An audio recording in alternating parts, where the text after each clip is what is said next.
सामान्य लोकांचे प्रश्न आहेत। पुढच्या 10 दिवसामध्ये 100% आम्ही सोडू म्हणजे सोडू। पण त्याच्याच बरोबर एक महत्त्वाचा विषय जो मी कल्याणकर साहेबांबरोबर घेतलेला आहे तो आपल्या या मुंबईसाठी अतिशय महत्त्वाचा आहे। तुम्हाला सगळ्यांना माहिती आहे की मुंबई हे जे शहर आहे हे नेहमी वाढत असणारं शहर आहे। भारतातले अनेक लोक या शहरामध्ये राहण्यासाठी येतात, कामासाठी येतात आणि इथं मोठ्या मोठ्या बिल्डिंग बांधल्या जातात। पण ह्या सगळ्या गोष्टी असताना सुद्धा फक्त बिल्डिंग मध्ये राहून चालत नसतं।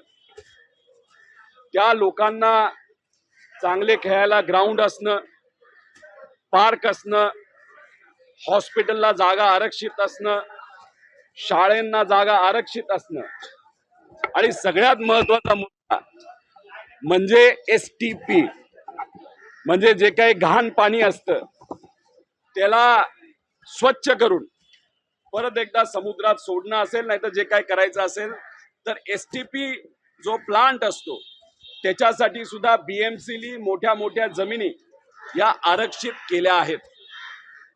पण एसआरएनच्या काही अधिकाऱ्यांनी, ज्याच्यामध्ये 2 नावं मी आपल्या सर्वांसमोर मांडतो, ते म्हणजे उपमुख्य अभियंता मिटकर आणि त्याच्याच बरोबर DB पाटील कार्यकारी अभियंता, या दोघांनी मुंबई महानगरपालिकेला विरोध करून सुद्धा त्यांच्याकडे जे काही पत्र मुंबई महानगरपालिकेकडनं आली होती ती लपून ठेवून एका डेव्हलपरला एसटीपी साठी जी जमीन ही आरक्षित करण्यात आली होती ती 27,000 स्क्वेअर मीटरची जमीन, त्याच्यातली 10,000 स्क्वेअर मीटरची जमीन कुठलीही परवानगी नसताना एसआरएच्या या 2 अधिकाऱ्यांनी स्वतःच्या लेवलला डेव्हलपरला ती जमीन ट्रान्सिट कॅम्प साठी त्या ठिकाणी दिली। जेव्हा हा विषय कोर्टामध्ये जाईल असं वाटलं तेव्हा ह्या दोन्ही अधिकाऱ्यांनी स्वतःहून अननेम्ड पर्सनवर म्हणजे अनोळखी व्यक्तीवर त्या ठिकाणी FIR करून त्यातून सुटण्याचा प्रयत्न केला गेला। हा विषय कोर्टात गेला। कोर्टात मुंबई हायकोर्टामध्ये या बाबतीतली सुनावणी झाली आणि सुनावणी झाल्यानंतर मुंबई हायकोर्टाने SRA आदेश दिले की या दोन्ही अधिकाऱ्यांवर तुम्ही कारवाई करा, इंटरनल एन्क्वायरी करा आणि त्याच्याच बरोबर या अधिकाऱ्यांकडे असणाऱ्या सगळ्या जबाबदारी ह्या काढण्यात याव्या। या दोन्ही अधिकाऱ्यांना त्याच्यातून त्या ठिकाणी निलंबित करण्यात यावं।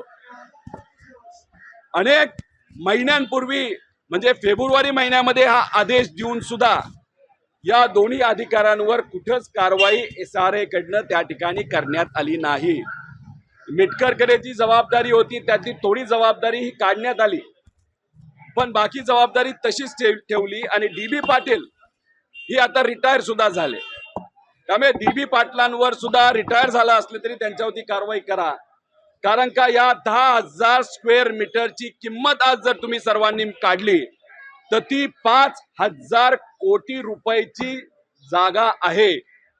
एट्रिया मॉल तुम्हा सर्वांना माहित असेल, वरळीमध्ये एट्रिया मॉलच्या जवळ जो नाला आहे त्या नाल्याच्या जवळ खेटून ही जमीन आहे। आता दुर्दैव बघा, मुंबई महानगरपालिकेने याच्या आधी ही जागा एसटीपीला आरक्षित आहे असं सांगण्यात आलं होतं आणि आत्ताच मुंबई महानगरपालिकेकडनं ही जागा 10,000 स्क्वेअर मीटरची ही त्याचं आरक्षण बदलण्यात यावं आणि ट्रान्सिट कॅम्प साठी देण्यात यावं असा कुठेतरी प्रस्ताव राज्य सरकारकडे दिला गेला आहे। मला असं वाटतं मुख्यमंत्री साहेब असतील, उपमुख्यमंत्री साहेब असतील, लगेचच्या लगेच या दोन्ही अधिकाऱ्यांवर कारवाई तुम्ही करा, नाहीतर कुठं ना कुठेतरी सिद्ध होईल हे भ्रष्ट अधिकारी जे आहेत याच्या मागे राजकीय पाठबळ कोणाचं तरी त्या ठिकाणी आहे। 5,000 कोटी रुपयाचा जो भ्रष्टाचार होणार होता कोर्टामुळे जो थांबला तो फक्त तिथंच तो विषय आहे का मुंबईमध्ये असे अनेक जागा आहेत जर या अधिकाऱ्यांनी त्याच्यामध्ये घोळ केला हे आपल्या सर्वांना बघावं लागेल। त्यामुळे आयुक्तांना आम्ही सांगितलंय पुढच्या 10 ते 12 दिवसामध्ये याच्या बाबतीत तुम्ही कारवाई करा, आणि जर तुम्ही या बाबतीत कारवाई केली नाही तर अधिकारी म्हणून या आयुक्तांना पण आणि सरकार म्हणून या नेत्यांना पण जे आज सत्तेत आहेत त्यांना हे परवडणार नाही। कारण का मुंबईमध्ये लोकसंख्या वाढत असली तरी लोकांना सुख सुविधा देण्यासाठी जे प्लॉट आरक्षित आहेत, ज्याच्यासाठी आरक्षित आहेत ते त्याच ठिकाणी तीच गोष्ट होणं महत्वाचं आहे। नाही तर उद्या जाऊन लोक बिल्डिंग मध्ये तुम्हा सर्वांना दिसतील, पण लहान मुलांना खेळायला ग्राउंड नसेल, शाळेला जायला लांब कुठेतरी जावं लागेल, कारण आसपास सगळ्या आरक्षित जमिनी या विकल्या गेल्या असतील डेव्हलपरला, आणि एसटीपी प्लांट नसल्यामुळे तसंच घाणेरडं पाणी हे समुद्रात सोडण्यात येईल। आणि मुंबईमध्ये एवढं मोठं समुद्र असताना तिथं गेल्यानंतर फक्त समुद्रात गटरच आपल्या सगळ्यांना दिसेल। त्यामुळे मुंबईच्या भविष्यासाठी या गोष्टींवर कारवाई झाली पाहिजे, आणि असे भ्रष्ट अधिकारी होऊ नये यासाठी या 2 अधिकाऱ्यांवर कोर्टाने सांगितल्याप्रमाणे कारवाई ही झालीच पाहिजे अशी आमच्या सगळ्यांची मागणी आहे।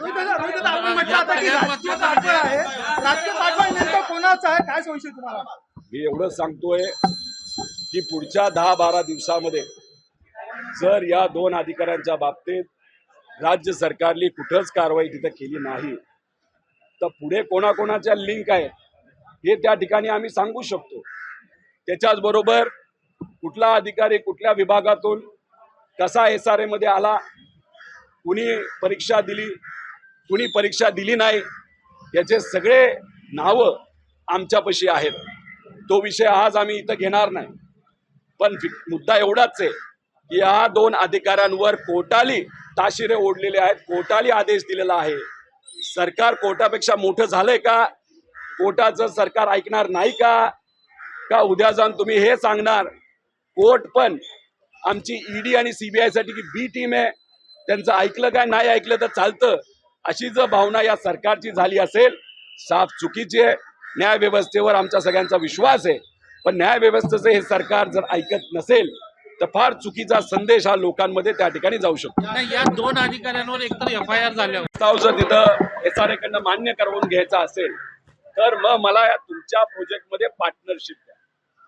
मग कुठेतरी जागा देत असताना 1000चा रेट ठरला असेल तर मग 1000 ऐवजी 1000 हा पेपरवर रेट असतो, आणि वर 200 रुपये पर स्क्वेअर फीट त्या ठिकाणी या अधिकाऱ्याला तिथं जात असावे। आता याचा आकडा जो मी ऐकलेला आहे तो कुठं तरी 2000 कोटीपेक्षा जास्त जातो बेनामी प्रॉपर्टीच्या अंतर्गत। त्यामुळे हे जे काय आहे हे ज्युनियर इंजिनियर एवढ्या मोठ्या प्रमाणात पैसे कमवत असेल, एवढ्या मोठ्या प्रमाणात भ्रष्टाचार करत असेल, आणि कोर्टाने निर्णय देऊन सुद्धा जर त्याला वाचवलं जात असेल तर 100% कुणी ना कुणीतरी सरकारमध्ये असणारा मोठा नेता याच्या पाठीमागे असल्याशिवाय हे होणार नाही। आणि जर सरकारला दाखवून द्यायचं असेल तर या व्यक्तीच्या पाठीमागे कुठेही राजकीय हस्तक्षेप नाही, तर मग पुढच्या 10-12 दिवसामध्ये या अधिकाऱ्यांवर कडक कारवाई ही झालीच पाहिजे, आणि जे काय आजपर्यंत भ्रष्टाचार झालाय तो उघडकीस आलाच पाहिजे, आणि तो रिकव्हर सुद्धा त्या ठिकाणी झाला पाहिजे। पण आरबी मिटकर हे कुठल्या काळापासून इथं बसलेले आहेत, आणि आरबी मिटकर जे आहेत ते खूप मोठं प्रोत्साहित मानले जातात, कठीणवाजी म्हटलं जातं त्यांना।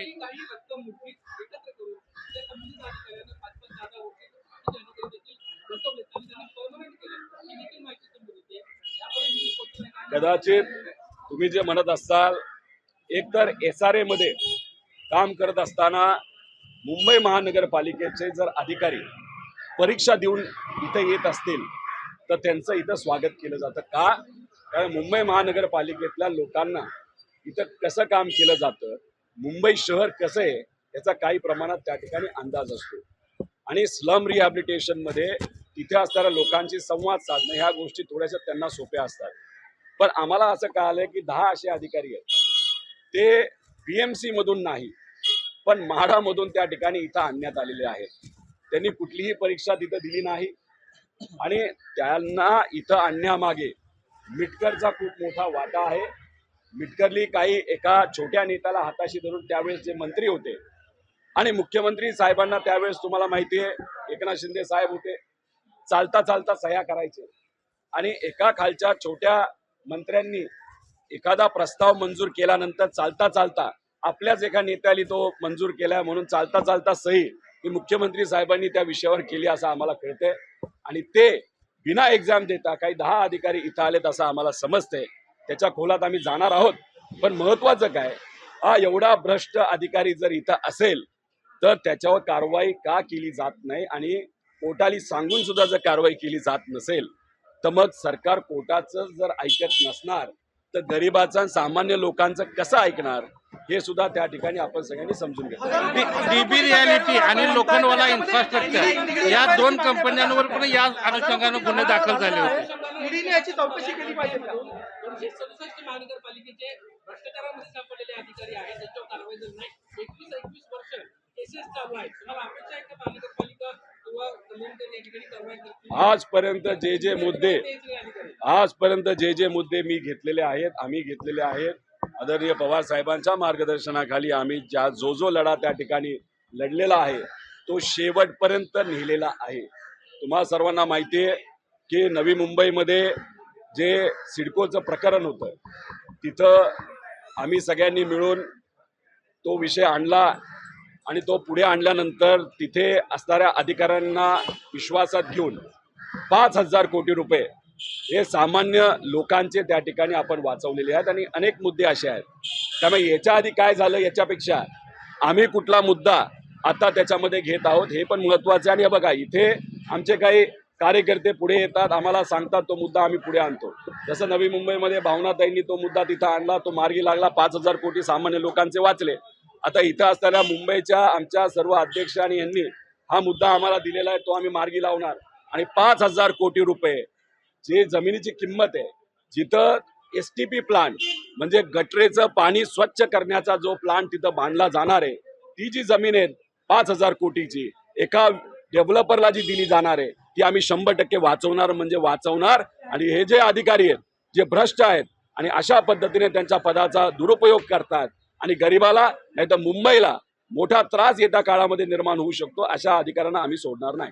त्यात एसीबी इन्क्वायरी म्हणून त्या ठिकाणी तुम्ही कारवाई करायला काय हरकत आहे? ते लोखंडवाला यांना आरबी मिनिस्टर मदत करतायत. मोहन भागवत बरोबर मुंबईत संवाद करणार आहे. मोहन भागवत बरोबर संवाद साधणार आहेत मुंबईमध्ये. मी मोहन भागवत साहेबांना विनंती करेल, तुम्ही महाराष्ट्रात येऊ नका, तुम्ही बिहारमध्ये जा. बिहारमध्ये भाजपचे जे देशाचे अध्यक्ष ज्या मतदारसंघामधून येतात त्याच मतदारसंघामध्ये भाजपचा उमेदवार आता हरत चाललेला आहे आणि PK प्रशांत किशोर हे कदाचित जिंकतील असं कुठेतरी वाटतंय. त्यामुळे देशाचे जे भाजपचे अध्यक्ष आहेत त्यांच्याच मतदारसंघामध्ये जर एवढा मोठा बदल होणार असेल तर या जेनजींनी तुमची खऱ्या अर्थाने वाट लावली आहे हे आता तुम्हाला स्वीकारावं लागेल. मन की बात आम्हाला ऐकायची नाही, जनतेची बात ऐकणं हे आज महत्वाचं आहे. त्यामुळे मन की बात, संवाद हे गोंडस शब्द आता तुमच्याकडे ठेवा. भारताच्या युवांनी निर्णय घेतलेला आहे, अहंकार तोडून काढायचा, अहंकार माज जो आला अहंकाराचा तो त्या ठिकाणी उतरवायचा, त्याची सुरुवात आता झालेली आहे. लोकशाहीर अण्णाभाऊ साठे यांच्या स्मारकाच्या अनुषंगाने तुम्ही काय जिल्हा मध्यवर्ती बँकेमध्ये सध्याचे काय राजकारण चालू आहे, तुम्ही हाती घेतला, मारामाऱ्या होत आहेत. आता जे सर्व गावोगावी केले जात आहेत त्याच्यामध्ये मतांचा अधिकार मिळवण्यासाठी 2-2 लाख रुपयांच्या बोली लागल्याचे प्रकार समोर येत. आता शिवेंद्रराजे भोसले साहेब यांना मी फार पूर्वीपासून ओळखतो. त्यांचा स्वभाव हा तसा चांगला आहे. व्यक्तिगत जीवनामध्ये आम्ही जेव्हा त्यांना भेटतो तेव्हा शांततेत आणि चांगल्या भाषेत आणि चांगल्या स्वभावाच्या माध्यमातून ते आमच्याशी चर्चा करतात. जेव्हा आम्ही सोशल मीडियावर आमच्यापर्यंत हा विषय आला की ते स्वतः आणि त्यांच्याबरोबर काही गुंड हे जे काही तिथं प्रस्ताव घेतले जातात, जे कोऑपरेटिव्ह सोसायटीचे प्रस्ताव घेतले जातात, तिथं 2 लाख नाही 10 लाखापर्यंत बोली तिथं गेलेली आहे. एक तर गुंडाचा वापर, पैशाचा वापर हा भाजप करेल याचा अंदाज मला त्या ठिकाणी होताच. नाही तर तो अनुभव आम्हाला आलाच आहे. आमच्या मतदारसंघामध्ये मोठ्या प्रमाणात पैसा दिला गेला, पण छत्रपतींच्या घराण्यातून एखादा व्यक्ती जेव्हा येतो, आज सत्तेत कोणाबरोबर पण असला तरी विचाराला बाजूला ठेवून जेव्हा सत्ताधारी जे सांगतात तसं जेव्हा ते वागायला लागतात, कुठंतरी मनाला वाईट मात्र त्या ठिकाणी आम्हाला वाटतं. रोहित दादा, नाशिकमध्ये खड्ड्यांचा विषय तापलेला आहे. भुजबळांना पालकमंत्री करा अशा प्रकारचे बॅनर नाशिकमध्ये लागले. भुजबळ साहेबांना पालकमंत्री करतील असं मला वाटत नाही. भुजबळ साहेब मोठे नेते. 35,000 कोटी रुपयाची कामं ही महाकुंभच्या नावाखाली नाशिक जिल्ह्यामध्ये तिथं सुरू आहे आणि 35,000 कोटीच्या कामामध्ये आधीच तिथं शेअर ठरलेला आहे. त्याच्यामध्ये पैसा कोणाला कसा जाणार आहे हे ऑलरेडी ठरलेलं आहे. त्यामुळे त्याच्यामध्ये पालकमंत्र्याचा वाटा अजून वाढू नये म्हणून पालकमंत्री कुठलाच देणार नाही, पण तिथं पूर्णपणे कामावर होल्ड कोणाचा असेल तो महाजन साहेबांचा आहे. त्याच्यामध्ये भ्रष्टाचार कसा झाला, कशा पद्धतीने केला गेला, जवळच्या कंपनीला कशी कामं दिली, हे लवकरच जेव्हा योग्य वेळ असेल तेव्हा आम्ही हा मुद्दा पुढे आणणार आहोत.